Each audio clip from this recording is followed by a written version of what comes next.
Call the meeting of the Co-Curricular Committee to order at 6 p.m. First an item on the agenda is the clay target team. Is someone going to speak about that? With your permission, I'll ask our athletic director, Mr. Peters, to speak. Mr. Peters, please. Yes, sir. So we've been talking for a while. Miss Lori Gonzalez, who is also logged in, as you can see, with us online. And a lot of our conversation has centered around trying to find an easier way for the club to manage their funds. Currently, they're a school club. And as part of a school club, the process for officers, for student officers must go through and be voted on and every time. And often the Clay Target organization is 100% funded through them. Yes. We don't allocate any additional school funds. And they do their own fundraising, things like that. And so one of the things that Lori came to me to discuss was an opportunity to potentially look at a way to establish a booster club. We don't have booster clubs for our student organization and clubs. So what we would have to do then is look at them as an extracurricular organization. Really, their only proposal would be to be classified as an extracurricular under their proposal. So that would allow them to then establish bylaws, guidelines, everything that any other booster club would have.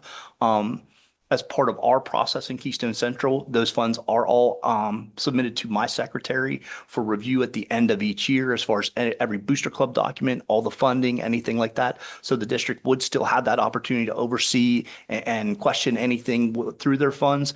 I would support this idea. I think the individuals that have worked very diligently to create the Clay Target organization have done a really fabulous job. We have a strong interest from students. And I just think what they're looking for is to find a way to more easily manage some different processes with funding, fundraising, to allow that program to continue to grow. Lori is on, as should anybody have additional questions for her. Tracy, you have any? My only question is, if it's classified as an extracurricular, does that have anything to do with the contract for extracurricular, like coaches or whatever, that we're required to pay them then? And so within the proposal, it does say that they are not seeking any stipend for coaching, anything like that. Currently, we do pay for a club advisor, and so we would continue to look at that at the same rate. Okay. Yeah. Lori, and if I'm speaking out of turn, please add in any additional input. It wasn't allowing until just now. So yeah, we've been completely self-sufficient, and we aren't requesting any funds. Even our advisor has not been paid to date. So we have not ever asked for any money, and we would continue to be self-funded. Yeah, I just wanted to be sure we weren't going to have any issues with contractually. Sure. But that's, if not, then I'm fine with that. Anything else you want to contribute, Lori? No, Mr. Peters covered it. Really, it's just trying to make our process easier for parents and the volunteers on the club side apart. With right now, every time we submit things, the kids all have to sign the paperwork. Mr. Varelli has to sign the paperwork. Mr. Herman has to sign the paperwork. Me getting it to the school in time, it just is it's a process. So if we could just make it a little easier, that's what we're really looking for. That sounds good to me. Is this really going to be something where getting into the bureaucracy makes the paperwork and the red tape less? Well, so it falls under a different section in our board policies, and I think it makes a lot of sense in this case. I'm in favor of this, and I think it's great. I try to do whatever we can to make it easier for the kids rather than more difficult. Yeah, and Lori is fantastic at communicating and has been an advocate for the program for many years. And so as she is also trying to train some other individuals, I think it will help them if she doesn't continue in her role to help kind of create a little bit more efficient way for them to manage their funds. Okay, all right. So you're good with forwarding this to the full board? Absolutely. I am too, so. Great. We'll put it Good. on the board agenda then. Okay.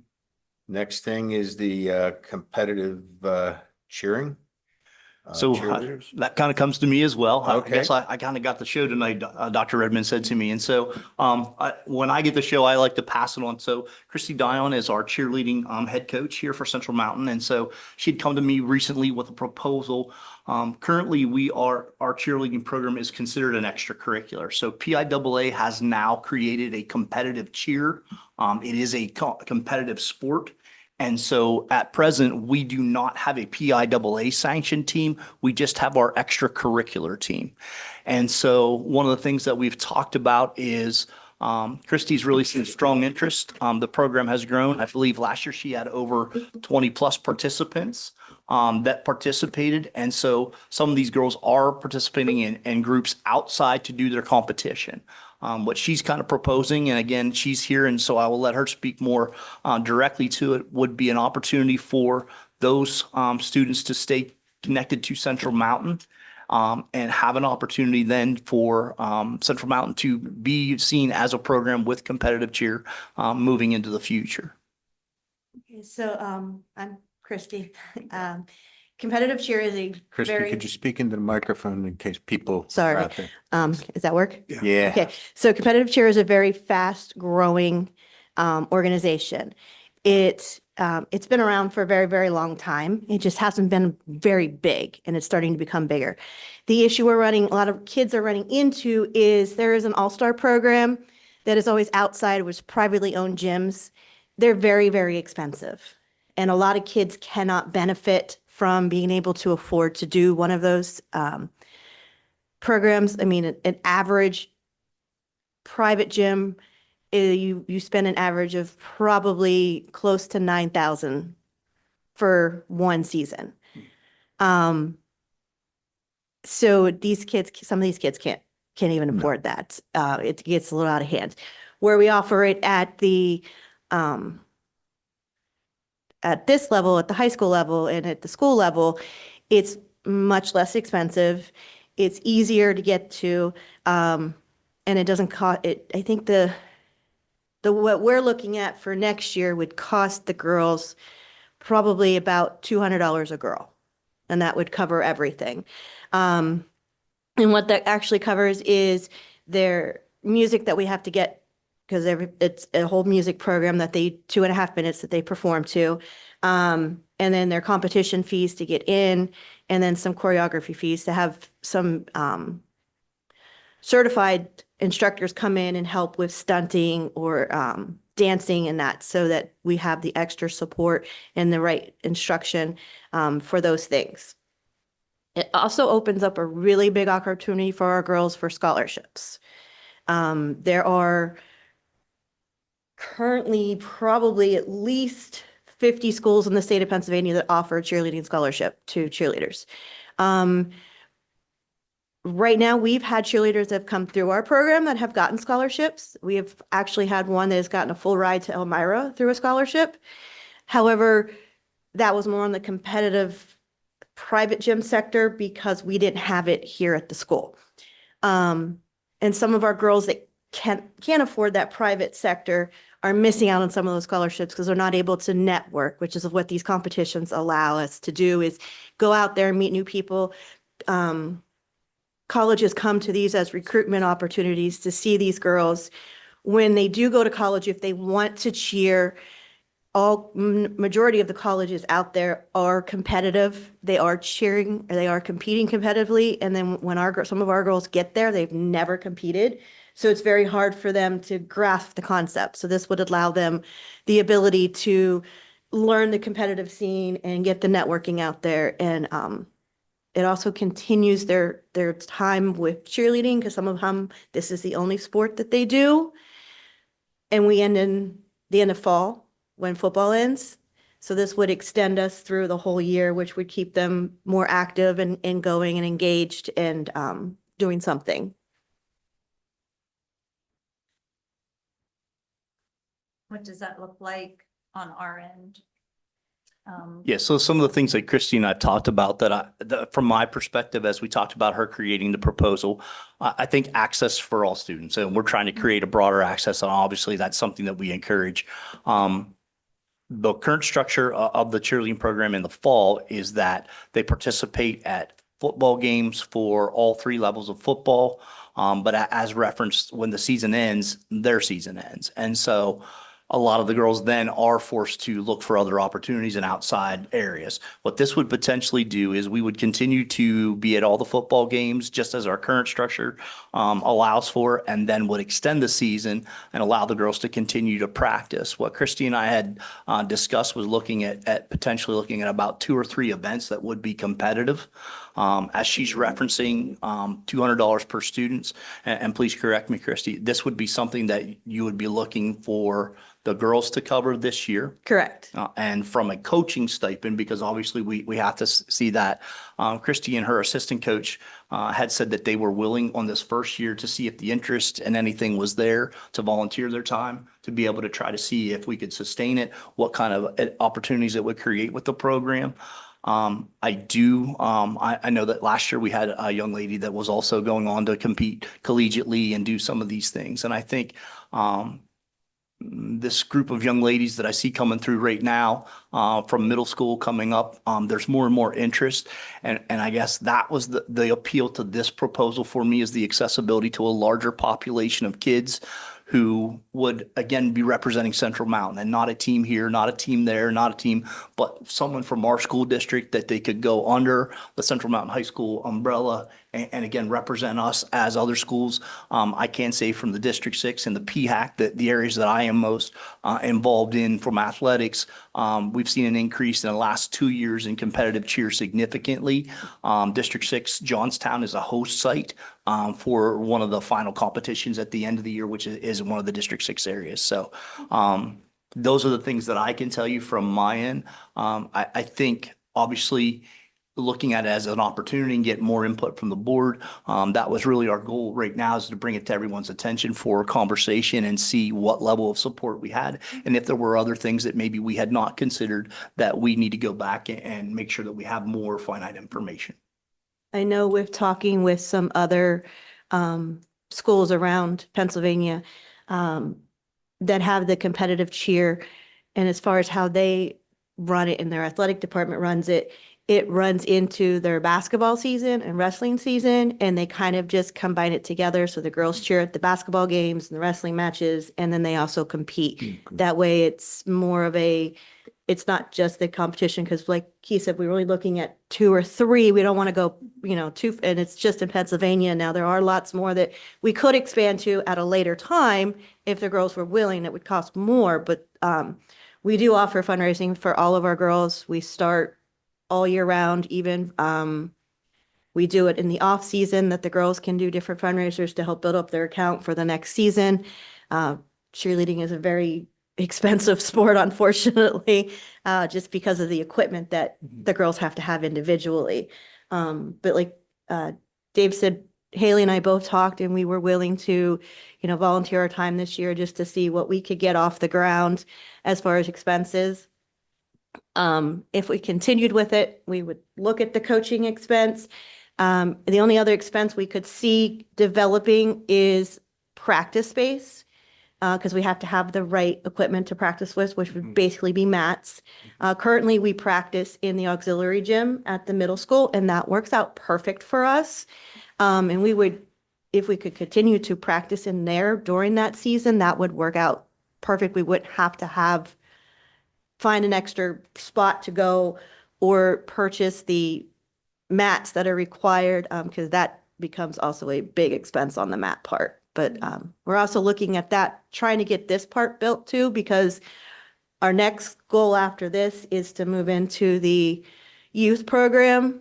We have a lot of our seniors and juniors that volunteer with the youth group or with youth kids and help coach. And her and I are trying to get our way in there too, because it's like our filler program. We want to try and get our faces seen with those girls and make them more excited. So when they get to us, they're ready to do it. Yes. I have some curiosity questions here. Do you anticipate, I'm surprised that when you said you just did football, do you anticipate cheering for the basketball team or the? We have many girls that are interested in doing it. They've had a couple ask many times if we could do the basketball season. It works for basketball. I mean, I went to a basketball school. I wasn't a basketball Right. player, but I went to a basketball school. We didn't have a football team, so Okay. that was it. And it worked well. Mhm. I don't Now, know I about know- wrestling's big here. I don't know if it worked for wrestling. Doesn't work for swimming. I was just saying. Just so. I know Uh, wrestling has voiced their opinion that they would rather not have the cheerleaders there. All right. Wrestling is also a harder sport to kind of cheer for Sure. because of the whole thing. Basketball, they can sit in the stands and cheer, and there's a nice student section with the basketball team. That's what the girls are most interested in. They love the student section and interworking with them. And they just like having something else to do because a lot of them, like I said, they only do cheer. So Yeah. when it I stops, know it they do stops. it at LHU. They cheer for the basketball. Yeah, team. and they only, Yeah. at most high schools in, that we play or go against, their cheerleaders only do the home games. They don't travel. Well, yeah, I can understand that. Yeah. Saves some cost. Yeah. Yeah. Does this count as, again, curiosity question, do these positions count, towards the Title IX balancing? So if we applied for to be a PIAA competitive cheer and accepted by PIAA, then yes, the answer would be that would be something that would need to be in consideration to keep that Because balance. I mean, I think that's another benefit that, because then you don't maybe have to think, well, we have to cut positions on another team, so we make, Would it be possible Yeah. for male athletes to join as well? Absolutely. We've had Yes. males in the That as well. past. yeah, oh, I didn't think it happened. And honestly, Excellent it's point. the I've never- male perspective of getting a scholarship is a lot easier than the Sure. female perspective. Now, okay, another curiosity, do they have actually competitive male cheerleading? Yes, I've absolutely. never seen that. Never, it's on Or just TV. part- It's always just part of the females. team. Yeah, Yeah. yeah, yeah. Right. And we've had, in years past, it's been 15 years since we've had, we've, as Central Mountain, had males before on our team. Right. Okay. And Central Mountain did about, I want to say 15 years ago, we did compete competitively as our varsity team, and our junior varsity and varsity team both competed, but that was before we fell into this whole Title IX and all this other stuff that we had to go through. So I'm in favor, I'm supportive. We have to keep an eye on expenses. But I'm in favor. Yeah, of and as this. far Oh, as- what equipment? You mentioned there's a lot of equipment they need. What? So they need shoes.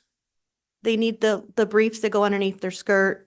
They have a liner that goes underneath their uniform. The school currently provides us our uniforms, but it's like, basically it's like the stuff the football players need extra besides their pads and their uniform. Yeah. The problem is with cheerleading, there is 3 main companies that sell everything. And there's only 3. So prices, So they're, phew, yeah, I got you. Okay. yeah. All right. And Christie, I think that we discussed also that your booster club is in favor, and so that Yes. would encompass under the same booster club for our current chair program. Good, Yes. good. I'm for forwarding it to the general board. Yeah. Absolutely. All right. Thank you. Thank you. Thank you, Christie. And the last item is middle school baseball. Yeah. I'm guessing you're on for this. Yeah, and so this one came to me just within the last week or so, Right. and I was contacted by some parents. I know that one of the parents had also reached out to Mrs. Donahue about this particular proposal.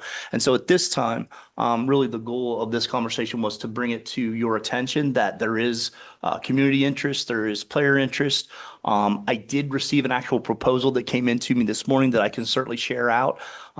Not necessarily looking for you to forward it to the board at this time, but the conversations that I am seeing within the community and that are being brought to me are that there's a growth in the local junior high or middle school baseball. Currently, Bucktail does have a team here in the district. Central Mountain does not. A lot of the time, we look at those programs, and I believe one of the reasons previously that was a stronger support for the Renova area was that they didn't have the same level of youth programs or opportunities. We do have some different programs here. but middle school baseball is growing. And so one of the things that we've looked at is Bellefonte, Bald Eagle, some of the other District 6 schools, as well as some of the PHAC schools are getting those teams. It would be a spring sports season. Typically, they're playing a very reduced number of games, around 10 to 12 games, so it is not an extended season. But it would be one where, and if I'm honest, some of the parents that have approached me are looking for a level of coaching, supervision from the individuals that they like the way that our current varsity and junior varsity programs are going. They see that. They feel like student athletes would be better prepared as they transition into some of those programs as an opportunity. And so really my goal was to let everyone know that it had been brought to me. I will share the proposal, give everybody a kind of an opportunity to kind of review it, and I will gladly come back at a later time and offer more information about it as you have more time to review that information.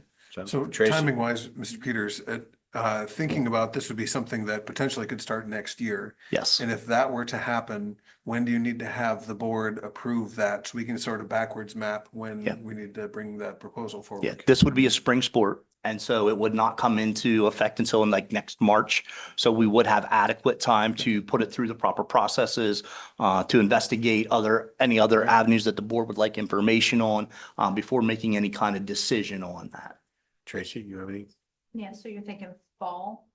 Just to give you Yes, I time. would think, fall here later in the summer or going prior to the start of the school year, just to kind of give us. Now, I would say, I think it's important, and it would not be noted in that is, if it were to be something that started in the 25-26 school year, it was not budgeted for.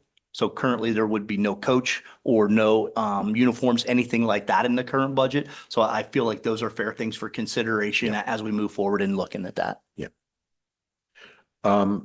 I think this is great, actually, I've been approached by kids about it from over there. I didn't bring it up because Yeah. I've been one of the loudmouths about trying to cut expenses. I didn't want to say we should add one, but I think let's face it, it used to be the national game. Is there a baseball field over there? Yeah, so we've talked about a couple of different options in the proposal. I had talked with it was a parent who brought it to me and created the proposal as well. And she said she would be certainly welcome to join us at a later time. And so there are multiple fields in the area, some that are just getting created down around Castanea that would potentially become options. We currently use Beach Creek as a Okay, but JV there's not field. one at the middle school.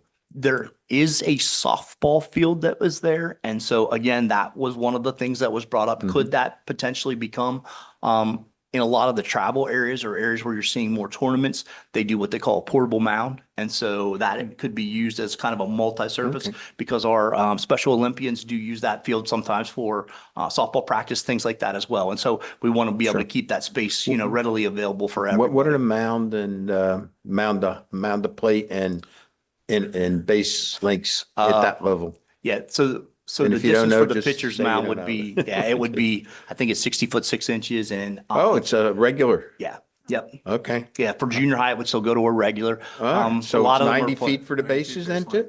Yeah, they would play on the same fields like Mill Hall and. Okay. and the Borough. I'm surprised. I would have Yeah. thought it would have been a reduced size for Yeah. that age, But anyway, okay. Yeah, we need to do some work on that. Yeah, If Yeah. we're maybe looking at that middle school For those field. doing the proposal, maybe if they come up with like the cheerleading. Yep. the They something for also funding for the discussed, first year. if they wanna get potentially started. looking at some grant opportunities. They said they were willing to explore. They just didn't want to go putting too much work in if it was something that was just off the table. Sure. No, I think if we can pull it off, see how much I think that's an important in the proposal. We need to get an idea about how much it's going to cost us. Would you like me to give them a timeline such as June or July to come back to you with potentially more information? Frank, does that work? I would suggest, so typically this group doesn't meet over the summer. Okay. Well, we So- meet, we have July off, but we meet in June and August. Yeah, I would suggest August, just to give Okay, time. that's fair. for- All right. yeah. Yep. That gives us plenty of time to look in and explore additional options. That's the way we do it, isn't it, Tracy? Yeah. I'm doing it by, okay, Some- yeah. it- Yeah. Just depends on- Okay, and You have any former baseball players as teachers over there? We have College baseball quite a few players? that stay in the area Good. and a lot of strong interest. Obviously, our youth programs have been very strong traditionally. And so I think it just ties in with our community and what we're looking to accomplish. You know, I'm in favor of anything that keeps them off of their social media. Well, So, I think the advantage of some of these things also from falling in under the district umbrella is it gives us access to their attendance and their grades and everything. And we find that accountability. Our students are being highly successful across the board as student athletes. And I think this would give us That's a good. leverage for seventh and Yeah. eighth graders as well. Good. Well, so what do, I guess we're going to wait and get a You would like an us to bring an additional- update to August. August. Is that Okay. fair? And then we'll, yeah. And then we'll decide what we're going to do. Yeah. All right. Thank you. Yeah. That's it. I'm done. That's it. Anybody else have anything? Trace? No? I'm good. Frank? No? Okay. 6:25, we're going to adjourn. Thank you. Thank you all.